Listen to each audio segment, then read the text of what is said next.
Welcome to our defense briefing show.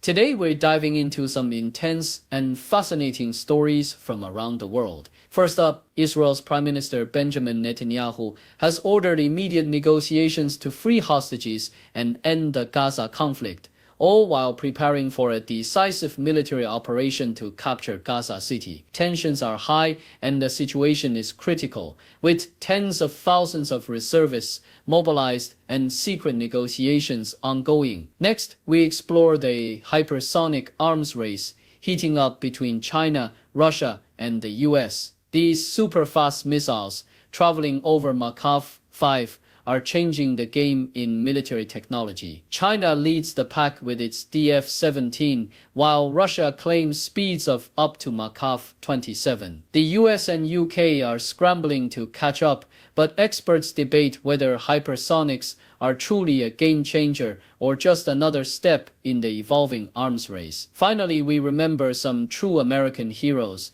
Donald McPherson, the last WWI ace pilot, and An Haksop, a 95-year-old Korean POW with a strong political stance.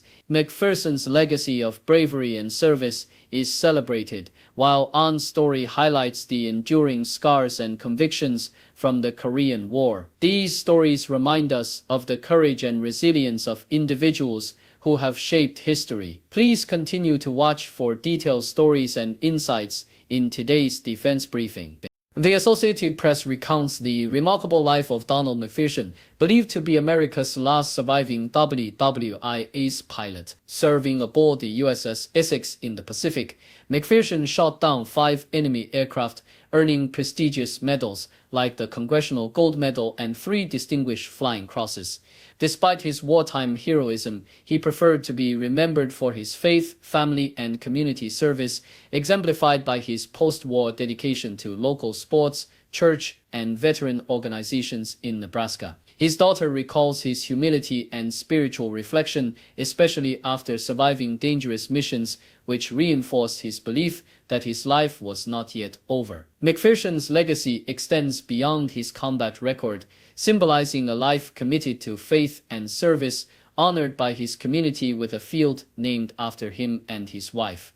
CNN reports on Israeli Prime Minister Benjamin Netanyahu's urgent push for negotiations and military action in Gaza amid ongoing conflict. Netanyahu has ordered negotiations for the release of all hostages and the cessation of hostilities on terms acceptable to Israel, while simultaneously advancing plans to seize Gaza City and decisively defeat Hamas. His statements reveal a critical juncture, emphasizing that defeating Hamas and securing hostages release are intertwined goals. Despite Hamas's recent positive response to mediator proposals involving a 60-day ceasefire and partial hostage release, Netanyahu remains cautious, managing developments in secrecy and avoiding explicit commitments. The Israeli military has mobilized tens of thousands of reservists and positioned forces around Gaza, with Netanyahu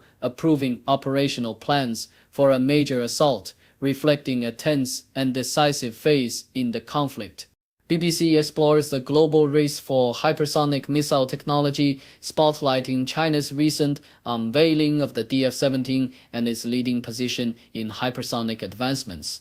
These weapons, capable of traveling at Mach 5 or faster, present a new era of warfare with their speed, maneuverability, and difficulty to detect, raising alarms among military strategists worldwide.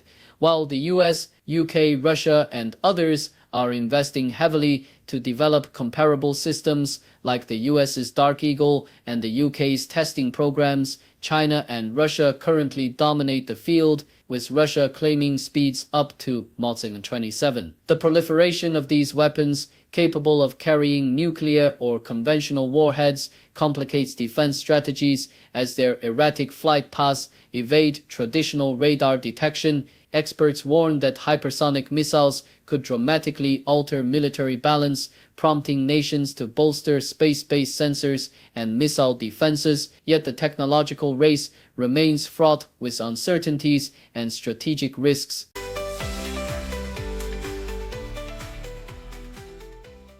BBC captures the poignant story of An Hak-sop, a 95-year-old former North Korean POW whose lifelong yearning to return and rest in his homeland remains unfulfilled.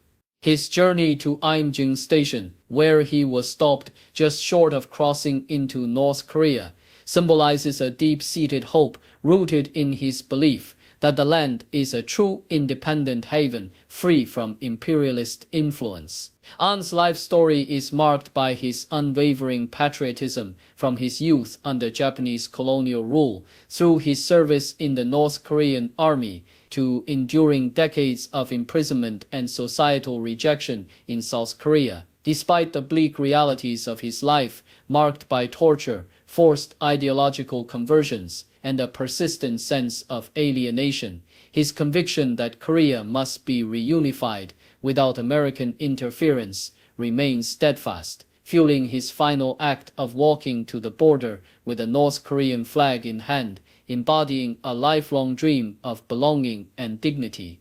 The City Morning Herald details Donald Trump's provocative stance on the Ukraine conflict, emphasizing his belief that current U.S. policies are hampering Ukraine's ability to effectively fight Russia. During a period of delicate negotiations, Trump posted a bold message suggesting Ukraine should be allowed to attack Russia more freely, drawing a striking parallel with Cold War assertiveness by sharing a photo of Richard Nixon confronting Nikita Khrushchev. His criticism of Biden's restrictions on Ukraine's military operations reflects a desire for a more aggressive approach, asserting that without the freedom to strike back at Russian territory, victory remains elusive. Trump's comments come amid ongoing Russian missile and drone attacks on Ukrainian cities, including an attack on an American electronics plant, which Ukraine claims was a targeted assault on U.S. interests.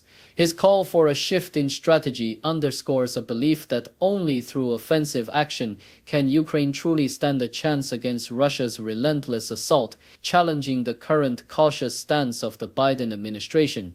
Deutsche Welle reports on the escalating conflict in Gaza, where Israeli forces have launched a ground offensive against Gaza City, prompting fierce resistance from Palestinians. As troops deploy and airstrikes intensify, thousands of residents are fleeing their homes, many seeking safety amid the chaos. Despite the danger, Palestinians inside Gaza are rallying to voice their opposition to the ongoing war, calling for an end to violence, displacement, and hunger. Their protests reflect a desperate plea for international intervention, emphasizing the human toll of the conflict and the urgent need for peace. The assault marks a significant escalation in the long-standing Israel-Hamas war, with residents and global observers alike watching anxiously, hoping that diplomatic pressure might still sway the parties toward a resolution and prevent further devastation in a region already scarred by decades of violence.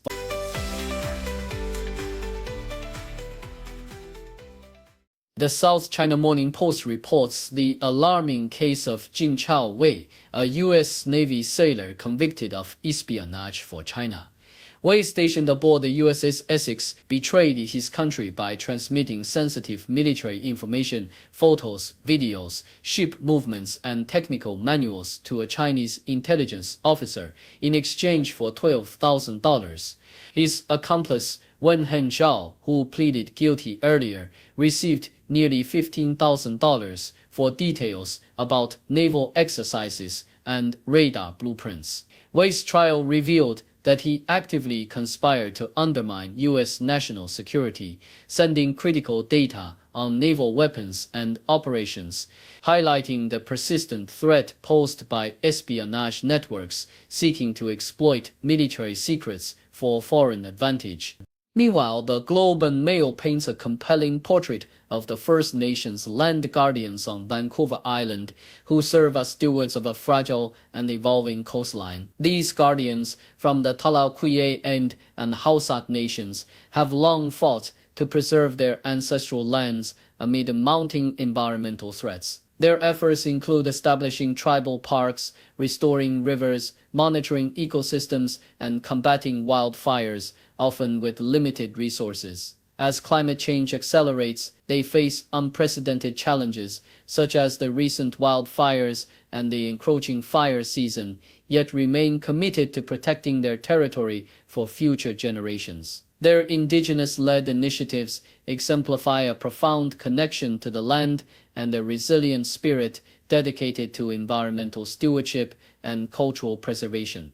In Italy, the Associated Press reports the meticulous cleaning of the Christ of the Abyss, an iconic underwater bronze statue of Portofino, using environmentally friendly water blasting techniques. Since 1954, divers have maintained this memorial to fallen soldiers, made from melted metals and symbols of sacrifice from World War II.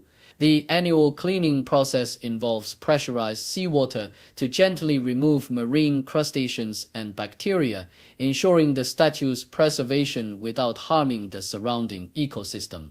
This method, adopted in 2004 after previous damaging scrubbing, exemplifies a sustainable approach to conserving underwater cultural heritage, allowing marine life to flourish around the site while safeguarding the statue's historical significance.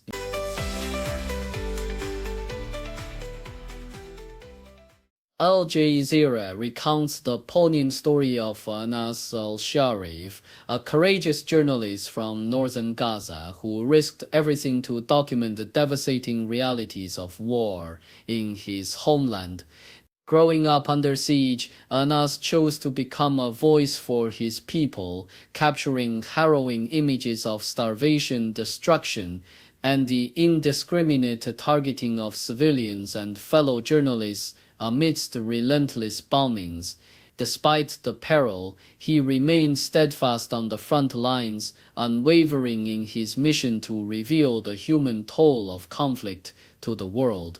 Tragically, in a place where truth is perilous, Anas became a target himself, ultimately silenced in his pursuit of truth, embodying the resilience and sacrifice of those who dare to report from the heart of war. Thank you for tuning in. The content above showcases the latest briefing reports and analytical synopses thoughtfully curated by the 6DO team. These insights stem from a wide array of reputable media outlets, think tanks, government sources, and specialized experts worldwide. We encourage you to explore these sources for a comprehensive perspective. Keep in mind that while the content may not always align with the official standpoint of 6DO Brief, it's not meant to be taken as absolute directives for decision-making. Comprising seasoned media professionals, learned scholars, and accomplished scientists, the 6DO team embodies a trailblazing, fully independent media entity. To customize 6DO Brief to meet your professional needs, you have the option to subscribe to a diverse array of briefings on our website, 6dobrief.com. Regardless of your location, you can conveniently receive 6DO Brief via email.